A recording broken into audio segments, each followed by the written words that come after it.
Hello again, YouTubers! Ultimate SpongeBob 11 back here again on the SpongeBob channel. As you can see, this is the screen of my iPad. Yes, we are in Apple Books, or iBooks, that's what I like to call it. And we have a review video for the SpongeBob movie, Sponge on the Run, Junior Novelization. So this is something I've been looking forward to making for quite a long while. I've been looking forward to this book for a very long while as well, and because of the current situation, the pandemic situation around the world, I was not able to get a print copy of this, but thankfully Nickelodeon actually released this last week, April 14th, on the Apple iTunes store, Apple Book Store.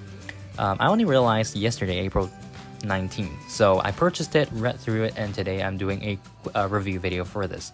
So this is the first time I'm ever doing a review video for any book on iBooks, right? So as you can see here, we have the Sponge on the Run cover, the Junior Novelization, and in this, well, landscape mode on the iPad, it actually is 180 pages. So without further ado, let's get right into it.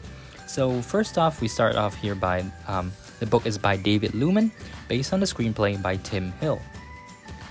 Okay, so chapter 1, we have the introduction, and before I continue, if you guys want to read anything in detail, please pause the video and you can read it.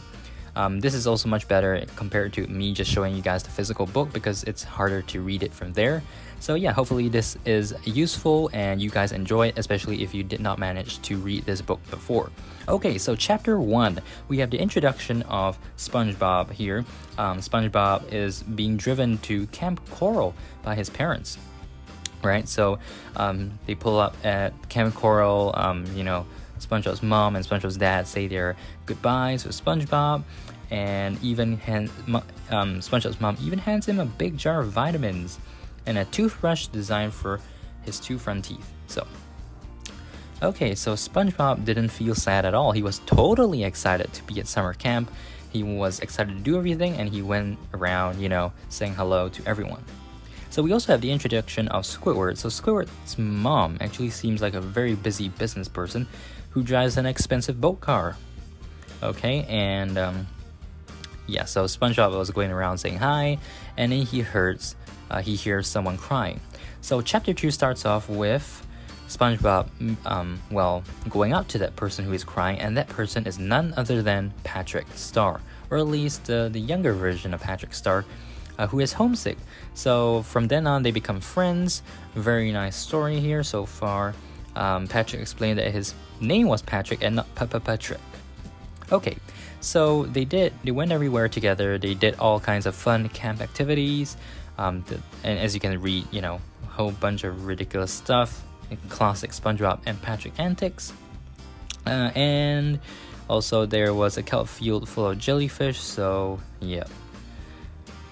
And okay, so that is chapter 2. Chapter 3 introduces another character, Sandy Cheeks. So the younger version of Sandy Cheeks, touching down on the ocean floor from her jellyfish transport, which is pretty creative. I'm actually looking forward to this part, seeing this in the actual movie. I wonder how they're going to actually animate this. Is it like going to be like a giant jellyfish parachute or something like that? We'll have to wait and see. Oh, and if you guys don't already know, the movie so far, as of this making of the video, it has been pushed back to August 7th, 2020, so that's 4 months away. But anyways, moving on. So we have Sandy, you know, just talking there, and we also have Larry the Lobster. Mrs. Puff was the show's MC for the talent show at Camp Coral, and SpongeBob and Patrick are getting ready to perform their act. I'm gonna go back a bit. Pretty sure the name of the song is somewhere here. Okay, but anyways, so Squidward back then already knew how to play the clarinet, but he was a horrible clarinet player. Okay, so we'll see that shortly. Yeah, so for a moment Squidward stood still, then he raised the instrument to his mouth and started blowing, and there was a long squeak that shattered into a series of snarls and shrieks.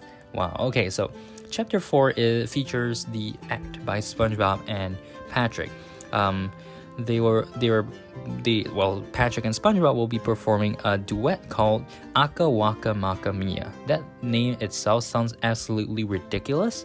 So this is the first main thing that I thought, okay, it's actually the second main thing that I thought sounded really, really dumb. This is presumably a song, so we will have to see for tune and all that, but you can read roughly what the lyrics are. Yeah, so the first thing that I have an issue with this entirely is that it completely rewrites the history of SpongeBob. So we've already seen how SpongeBob meets Patrick and Squidward, and I'm perfectly fine with that because we do not see SpongeBob meeting Patrick and Squidward for the first time in the show itself. However, we do see SpongeBob meeting Sandy for the first time in the show itself. So this movie is already completely off the continuity arc. Now, I know SpongeBob is not great with continuity, but you know, the first time that you meet someone should probably be the first time you meet that someone, you know, generally. It should be consistent. Okay, so that was the first two things that I have issues with this. The amazing thing, okay, the first cool thing is that SpongeBob and Patrick actually win the Campy Award, right? So Squidward is completely humiliated, and SpongeBob and Patrick actually try to empathize with Squidward, and they actually want to give the award to Squidward. So that's actually a really nice deed, but you know, kind of goes to the back of Squidward's mind as the movie progresses. So we're on to chapter 5, where when SpongeBob was hungry the next day, he headed straight to the Krabs Cantina. So this suggests a new version of Mr. Krabs' backstory. So apparently he was a chef, right? With a sunken tugboat with a serving window. So, and apparently this was when Mr. Krabs was inspired to make money, and the inspiration was SpongeBob. So that is hilarious enough, and ironic as well. Okay, so he starts charging people for Krabby Patties, and then we also have the introduction of Plankton now. So this is the second character that I find really absurd that they're just trying to rewrite the entire history of. We had an entire episode on Plankton titled Plankton! But apparently that was not the first time SpongeBob met Plankton. So Plankton has his chum mobile with a nice offering SpongeBob a chummy nugget with some kombucha. Okay, so and then clearly there's some animosity between Krabs and Plankton here as well, and this is also where SpongeBob meets Gary. So this, you know, in the trailer where SpongeBob wants to be, Gary, do you want to be friends? You know, that line from the trailer. Okay, so that is that. Now, the first 5 chapters have covered Camp Coral, and chapter 6 goes back to the present day where SpongeBob and Patrick, SpongeBob just wakes up, you know, typical day, you know, classic SpongeBob waking up, you know, his daily routine, annoying Squidward, saying hello to Patrick, and of course saying goodbye to Gary. So he has to go to work at the Krusty Krab, and then I'm just gonna let you guys read through this part. It's pretty, no big deal of sorts. So this is just how SpongeBob's day goes. Chapter 7 continues with what SpongeBob is doing at the Krusty Krab. Mr. Krabs opens the Krusty Krab, and then of course we have Sandy, right? So Sandy comes in, and she is there to offer new technology to Mr. Krabs. She reveals a robot named Otto, and it is an automated restaurant owner. So, Sandy tries to sell the robot to Mr. Krabs. So in some way or another, it doesn't seem like Mr. Krabs actually pays Sandy for the robot. So yeah, Otto's classic line is "You're fired." So, and I love money, but mostly you're fired. Okay, so that is that. Mr. Krabs kind of gets annoyed with Otto and literally just fires him. So okay, and then we go on to the chum bucket, where Karen picks up Otto and brings him into the chum bucket. Chapter 8, we have the closing of the Krusty Krab, and this oui, Monsieur Bossman Krabs. Once I'm done here, this kitchen shall be completely spotless. Okay, great. So he gave a little bow and giggle, classic SpongeBob style. I like these kind of moments generally. Just SpongeBob just being, it's not being weird, it's just being fun, he's just being fun to be. He's just being a fun person. Okay, so we go on to Plankton's plot. He wants to steal the Krabby Patty formula, which is to be expected in any SpongeBob movie or SpongeBob episode where Plankton is there generally. And he manages to get a crumb, or a chunk of the Krabby Patty, and then he puts it into his utility backpack and gets the secret Krabby Patty formula printed out. So that's chapter 8. Chapter 9 actually involves SpongeBob returning to the Krusty Krab, looking for his keys. And through all of that, he kind of knocks the secret formula printed by Plankton into the fryer. So, yeah. Well, that's gone forever. And so Plankton is really upset, and Karen actually helps him rationalize, right? So, Plankton comes to the realization that it is not really because of Mr. Krabs that he's always failing, it's mostly because of SpongeBob. And so he decides that he wants to get rid of SpongeBob and, we have this really random moment of, what's up, bro, offering a bottle of orange juice. And Plankton says, no thanks, and Otto replied, you're fired. Okay, so just a random moment. Chapter 10. So many miles away, this is the introduction of the villain, essentially, in this movie, Poseidon, right, the ruler of the 7 seas. Somehow they just decided to throw out the entire idea of King Neptune, probably because they just didn't want to, make him look more terrible than he actually is. So we have 2 important characters, King Poseidon and the Chancellor. So it turns out that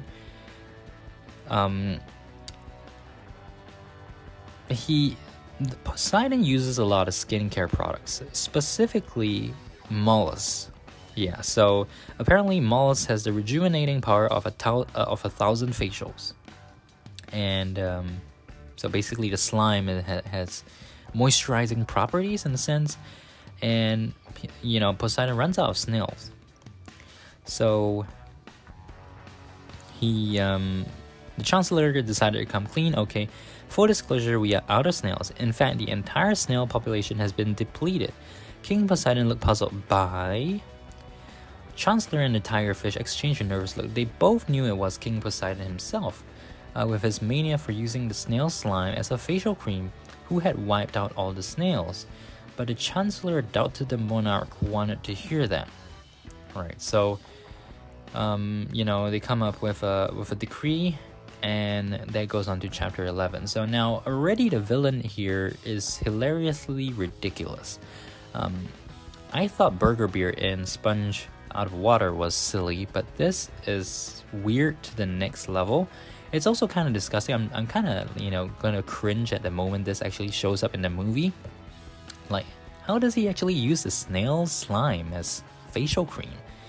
So okay, we go into chapter 11, and we have, Plankton notices the royal page, and then the page jumped into a seahorse-drawn carriage and sped away. He hurried over to the pole and started reading. A royal decree from King Poseidon. To all citizens of the sea, the king requires the snow at once, blah blah blah, skincare, blah blah blah, a boon is offered. Poseidon, what a prima donna. So, and then Plankton comes up with the diabolical plan. Wait a minute, a snail? And so you know what Plankton does. Plankton kidnaps, essentially, Gary, and sends him off to Poseidon. So this is the part where SpongeBob realizes that Gary is missing, and no one is able to help him. Right, so he goes to Sandy, he goes to Mr. Krabs, he checked jellyfish fields and dug up the sand and Muscle Beach. Not sure how that's gonna work. And while SpongeBob was searching all over Bikini Bottom, a carriage arrived at King Poseidon's palace. The royal pages rushed Gary inside. delivering him to the Chancellor. Okay, so essentially Gary is kidnapped. In chapter 12, we have Patrick showing up, and he decides to, you know, kind of offer to go along with SpongeBob to rescue Gary. So that's interesting. And so we go through this whole conversation. Plankton's diabolical plan also involves offering Otto as a driver to SpongeBob and Patrick, who will to take them to the lost city of Atlantic City. And yeah, as he watched the vehicle zip out of sight, Plankton chuckled, pleased to have gotten rid of SpongeBob and Otto in one brilliant stroke. So far, the story is kind of sad. You know, SpongeBob loses Gary. Plankton's plan is in full swing. Not as diabolical as Plan Z, but you know, it's kind of a terrible plan. Okay, so we go on to chapter 13, and we have this conversation where you know, SpongeBob and Patrick start arguing, right? Like what Patrick claims to be a buddy movie. And back in Bikini Bottom, well, the Krusty Krab is flooded with customers, and they're getting more angry because there are no Krabby Patties being produced. So yeah, there was a riot raging in the Krusty Krab, and this kind of gives me the vibes from Who Bought What Pants, and in a sense the second movie as well, because you know there was a riot there when the Krabby Patty formula went missing. Going on to chapter 14, Mr. Krabs and Squidward hide out in the Patty Vault, or what does it say? I can't remember. Oh, Patty Pantry. Yes, so that's what it's called in this movie. And meanwhile, SpongeBob and Patrick wake up in a desert, right? So they thought that they were in a dream. And okay, so this is where the movie completely takes a really random turn.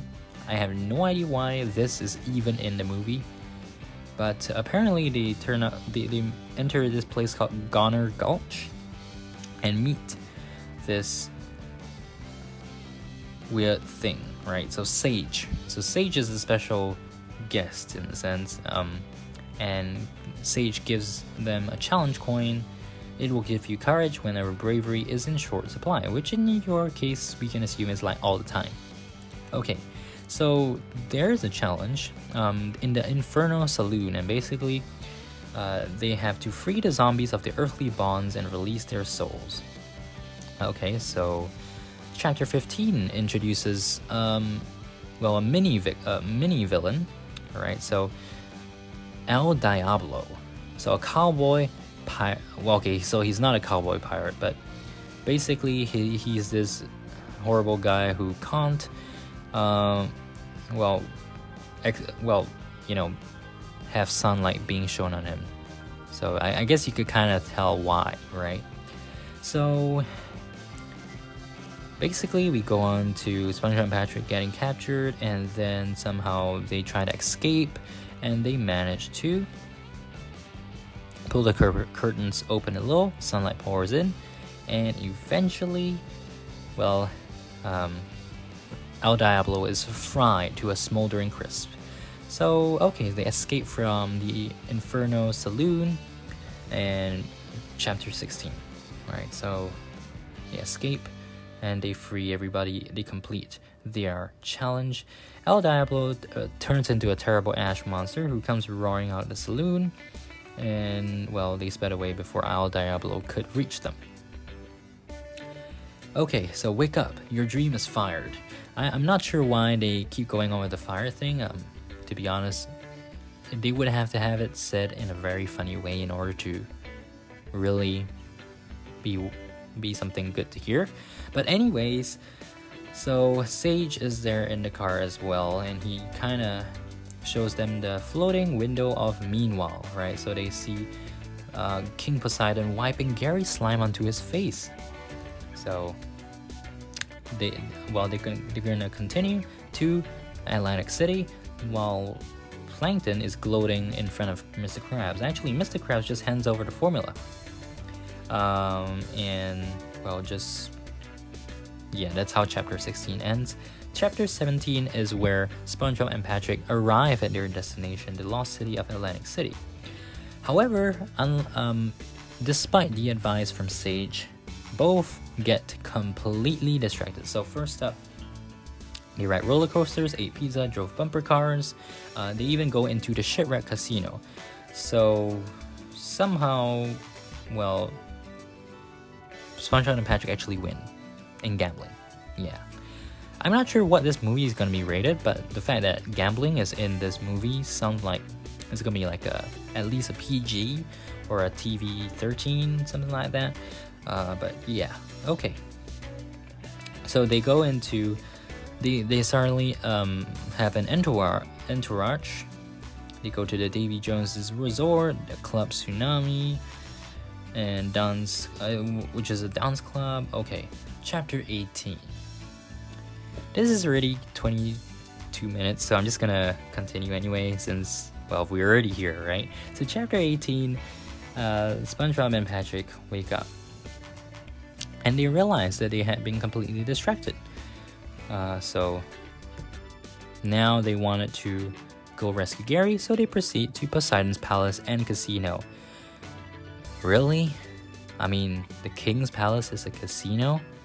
Okay, fine. So we have this whole part where they slip into this aqua lounge, right? Which is essentially like a mini theater or like a club sort of thing. And they're put into performing, right? They perform their Camp Coral song, Aka Waka Maka Mia. And even King Poseidon was impressed. So suddenly Gary shows up, you know. Well, I mean, you know, King Poseidon wants to use Gary for slime. SpongeBob spots Gary and everything goes to pot, right? So they argue, and then meanwhile, Sandy shows up at SpongeBob's, but she can't find him, right? So she goes over to the Krusty Krab, tries to look for him, finds only Squidward and Mr. Krabs. So after seeing what happens on TV, where they are going to get executed, SpongeBob and Patrick are going to get executed, they are going to rescue SpongeBob and Patrick using the Patty Mobile. So chapter 20 involves them doing just that, you know, and in the dark dungeon, SpongeBob and Patrick kind of just argue a bit. And SpongeBob remembers all the nonsense that he did and kind of wasted a challenge coin. So, oh well, Sage just mocks them. Just kidding. No. So Sage takes a deep breath and lets it out slowly, trying to be patient with SpongeBob and Patrick. The coin was just a symbol. The card you seek is inside you, not in the coin, and it will come to you in the hour of need. SpongeBob looked confused, but isn't this my hour of need? Oh no, Sage says. It gets much worse. So Sage leaves, and they are going to be trialed. Okay, so prepare the prisoners. And okay, so this line here, "It's your big moment to fry," is clearly a reference to, you know, King Neptune going to fry Mr. Krabs in the first movie. Okay, so this involves Mr. Krabs, Sandy, Squidward zooming through a hyperloop in the Patty Mobile on their way to the lost city of Atlantic City. Now, my question is, why couldn't SpongeBob and Patrick just have used the hyperloop in the first place, right? Like, did they have to slowly drive there and detour into the Goner Gulch and all that? But okay, so let's meet the contestants in this corner. Sponge and Star, two of the ocean's most notorious criminals. And then we also have the Duke of the Dirty Deed, Earl of Executions, the axe-wielding maniac Lamont. So clearly I have no idea what Lamont looks like. So KelPG even shows up here. He's gonna, you know, play the clarinet for some smooth jazz. So this part I actually like. I'm looking forward to seeing it in the movie. But okay, so Patrick says, I made a plea deal with the prosecution. Oh, that's good. Wait, you did what? All I have to do is, bring incriminating evidence against the defendant. SpongeBob jumped up from his seat. Patrick, I'm the defendant. You are? Oh. Listen, Patrick, I've got a different idea. Okay, so SpongeBob has a plan. And basically the trial begins. And then, of course, SpongeBob starts telling the entire story. Patrick tells the entire story about the challenge coin. Basically just goes on and tells the whole story about the whole journey. And during Patrick's story, SpongeBob had sneaked up into the king's balcony and swapped the decoy for Gary. As soon as he had his pet snail back, he slipped out of the Aqua Lounge, followed by Patrick. King Poseidon realized he'd been fooled. Yay! Awesome! That creep of a Poseidon's such a creep. Okay, so we're going on to chapter 22, which I think is the second last chapter. We have the chase, right? So SpongeBob and Patrick try to escape, and somehow, Mr. Krabs, Sandy, and Squidward zoom into the hall in their supersonic Patty Mobile. How did they even get the vehicle into the hall? Okay, so we shouldn't ask questions, right? Okay, so they managed to escape. It sounds a little bit like, their escape from Atlantis, back in Atlantis Scorpantis. And of course, they escape. So Gary actually tries to get SpongeBob to help free all of the snails in the dungeon as well, and they actually do that. So, as they left the city, King Poseidon ran out of his palace, shaking his fist at them. Come back here, I'm not done punishing you all, I need my snail! In a way, he got his wish. As he shouted at the retreating Patty Mobile, the stampede of snails swarmed all over him, knocking him to the ground and leaving him trampled as they moved on. When SpongeBob, Gary, and their friends got back home, their little town sparkled under the sun and swayed in the warm, gentle currents. As his father had predicted, SpongeBob had gained new friends and memories from his adventure. A great treasure indeed. So actually this is the end, so that's the last chapter, chapter 22. And he has this ad for more SpongeBob stuff. But overall, I think this movie is so far from the book. I would say I'll give it a 6 out of 10, to be honest. I really like SpongeBob, I really do. But this movie's storyline is kind of all over the place. So we have Camp Coral, then we have the drama that ensues in Bikini Bottom, then we have the whole Goner Gulch issue, then we have SpongeBob and Patrick completely getting distracted in Atlantic City, which is perfectly fine. That section I'm perfectly fine with. And then we have the trial, and then we have the the escape. The escape, of course, being literally like the shortest thing ever. So overall, I think that this movie, we haven't seen it in theaters, so we do not know how the jokes are actually going to be like. Of course, this is not a literal script of the movie, so there are going to be lines in the movie that are not shown here. So we will have to, wait for that. But overall, the plot line, I think it's, convoluted.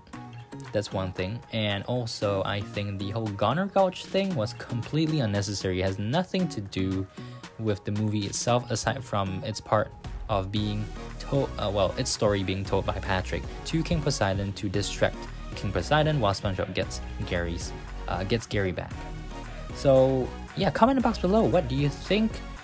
What do you feel about this movie so far? Of course, you would have had the opportunity to pause throughout this video and read all 177 pages. So I'm quite interested to hear what you guys think. Comment in the box below. Thank you guys so much for watching, and I'll be making another video. This video is past 30 minutes, but I had to feature the whole book. I'll be making another video featuring my top 5 favorite moments from this movie so far, the pre-movie review, as well as the top 5 most disappointing things that I have picked up from this movie. So yeah, if you're interested in that, make sure to subscribe and like this video, and yeah, all that great stuff. Keep it right here on SpongeBob 101, and I'll see you guys in the next video. See you later. Bye.